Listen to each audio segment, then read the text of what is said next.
Hey guys, what is up? And I know it's been way too long at this point since my last top Android apps video, so I don't want to waste any time. Let's get straight into the top Android apps for the month of January.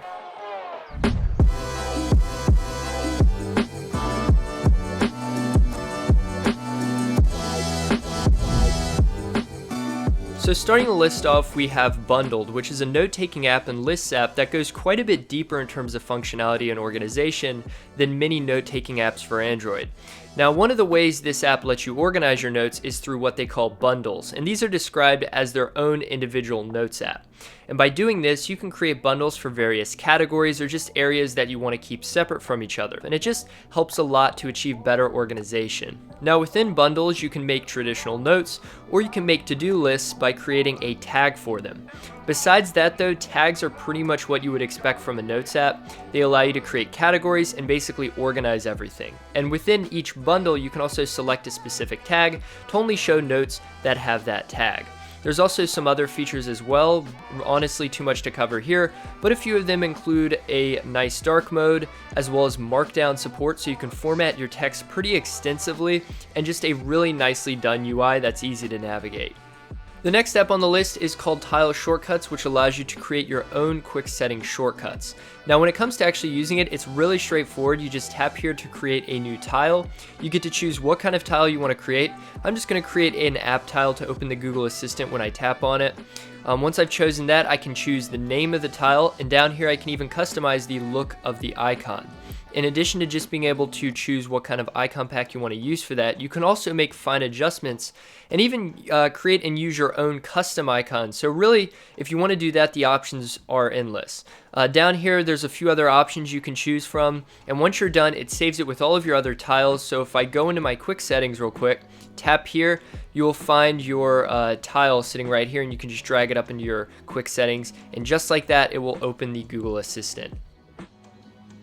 For the third app, we have Listle, and this provides you with articles and news stories from a bunch of different sources. Now, taking a look at the app itself, on the home page you can see we have some top news stories along with the source that published them.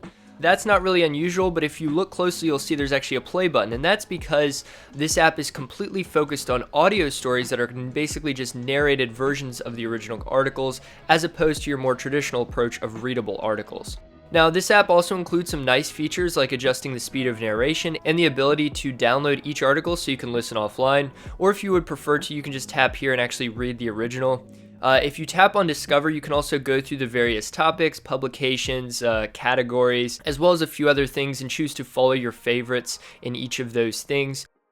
So most of these new phones now are moving towards these bezel-less designs, and while they definitely are really nice looking, there's still a few sacrifices that have to be made in getting there, and one of those would have to be the abandonment of the notification LED on phones like my OnePlus 7 Pro here, for example. But with this next app called Notify Buddy, you can basically add your own notification LED in the form of a dot that appears on screen after a notification.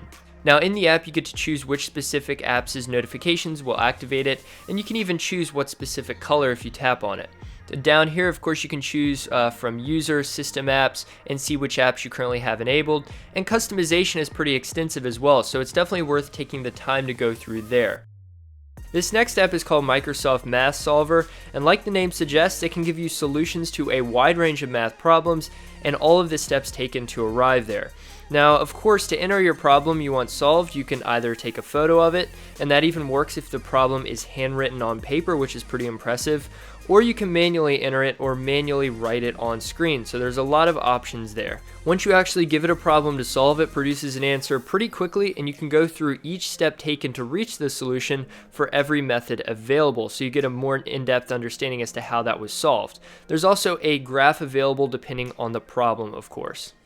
So I'm sure a lot of you guys out there have a ton of subscriptions, and it can get pretty challenging to see how much money is actually going to all those subscriptions. So with this next application called Subscriptions, which is named pretty appropriately, you can do that more easily and see exactly how much you're actually spending on all your subscriptions per month. The app's really simple to use. You just tap here to add a subscription, fill in the information, tell it how much you're paying per month, or tell it how often you have to pay for it if it's a one-time thing every few years, for example.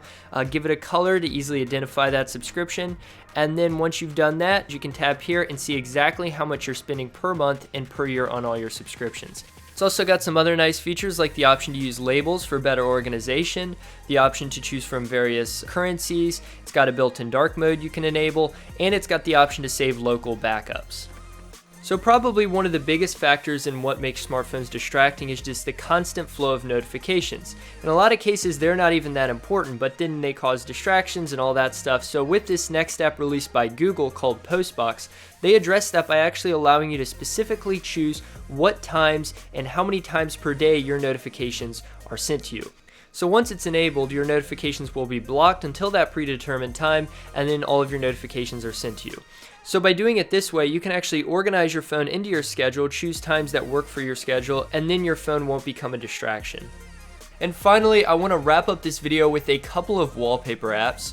The first one is going to have to be the Blob Live Wallpaper app, which if you've been paying attention to the back of my phone, you've actually been watching this whole video, so you kind of have a good idea about what it's about just from that. But it's basically a subtly moving wallpaper app that features these colorful geometric blobs, I guess you could call it, and you can customize quite a bit about this wallpaper if you purchase the full version. If you don't, you're pretty much stuck with all the default settings. It's got a lot of contrast, a lot of colors, and they really pop if you have something with an AMOLED display. The second wallpaper app I want to share is called Crisper, and this is quickly turning into my favorite wallpaper app I've come across. It retrieves wallpapers from the Unsplash website, so it's not really special in that way, but what I like about it is it has some features that just make it stand out. And the main one that I like so much is the ability to edit your wallpapers before you download them or set them on your phone. You can customize the traditional things like brightness, contrast, all that stuff, but there's also other things you can experiment with, like certain effects. The wallpaper app just works really well as well. There's a nice selection. It's very functional, it's clean, it's minimal, it's fast. It just is a great wallpaper app. And that pretty much wraps up this video. Hopefully you guys found a few new apps that you enjoy. Make sure to drop a like down below. If you have suggestions for future videos, leave them in the comment section down below. Thanks for watching, and I'll see you in my next video.